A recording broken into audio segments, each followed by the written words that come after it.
Welcome back. Still to come, the results of our hair clinic. But first, 30 years after the release of his debut single, Gary Numan starts yet another tour at the end of this month. Yeah, the man with a passion for cars, planes and boats shows no sign of slowing down. Here's a trip down memory lane.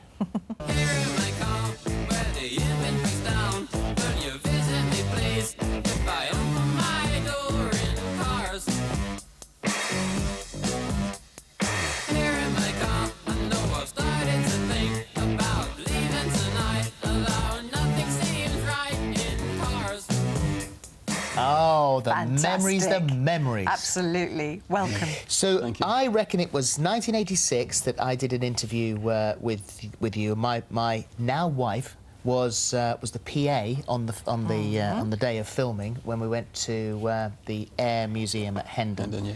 And no one knew that we'd got together. And I think it might have been the first time that we'd actually liaised. But she filmed. She was filming the next day in one of my shirts. Was she? Really? Every time I hear your name, I feel responsible. Yeah, it was. You were responsible. Absolutely. You must have created a very good vibe on that day. That's Yeah, very good. Better than mine. But you didn't you meet your wife on tour gig? Yeah, I did actually. Yeah, a long time ago. 1992.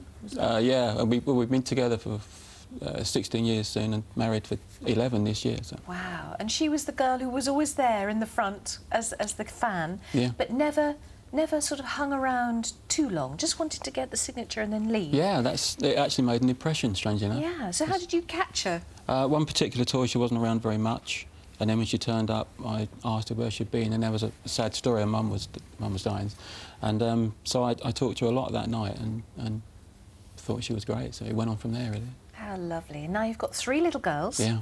They are little girls, aren't they? Fantastic names as well. Raven is 4, Persia is 2, and Echo is just coming up to 1. Raven, Persia and Echo. Great names, aren't they? Gemma chooses the names. She has all the pain of it, so she has the right to choose the names. I love them, though.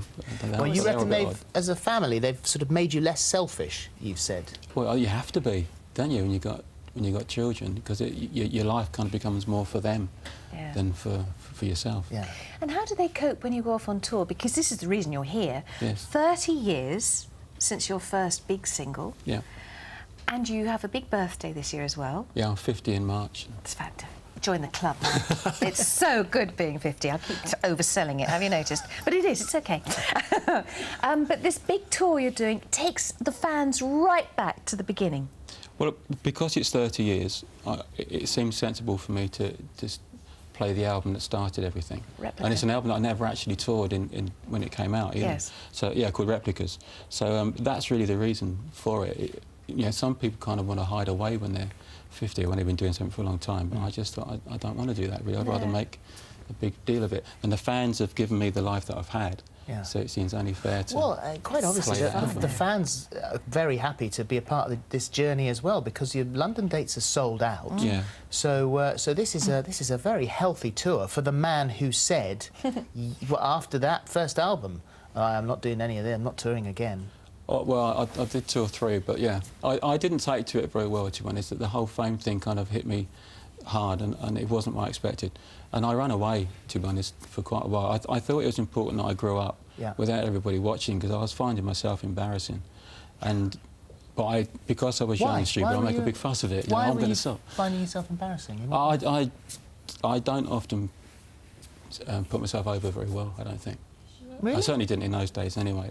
But you're well, you're better at it now. The nicest man. You're lovely. And you were only 20 at the time, and anybody when they're 20 doesn't know how to cope with life, let alone when suddenly you're on every magazine. It's a big change, though. You're living at home with your mum and dad, and next thing you're #1 all over the world. Absolutely. And you can't really take it in your stride, and so you do some stupid things. So you finding it more acceptable and more fun now? Oh, yeah. Yeah. Well, you're used to it now. I've been doing it almost my entire adult life. Exactly. And I'm quite old now. So, yeah, no, it's fantastic. It's all relaxed and easy, and I love it more than ever. So the girls, when you go off on tour, yes. Is this the first tour you'll have been on since the girls were little? No, I did. I was away for 3 months 2 years ago. So they're used to it?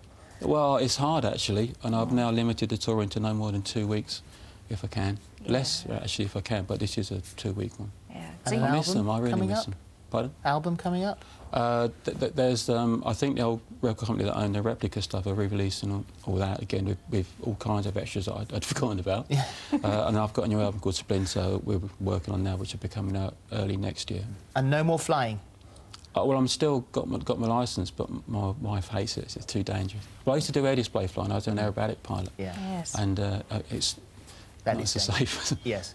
Yes, So you'd I much don't do that. rather you were safely on the ground. Yeah, I was putting out with the children as well. Yeah. It's too risky a thing to do. Well, it's lovely to see you, It Gary. is The lovely. replica tour starts 29th of February in Bristol. Yes, And get thank down you. there. Thank you very Gary. much. Thank you Thank you. very much indeed. Pleasure. Well, we are back in a moment with the results of today's hair clinic and the latest on the Diana inquest. We'll see you after this.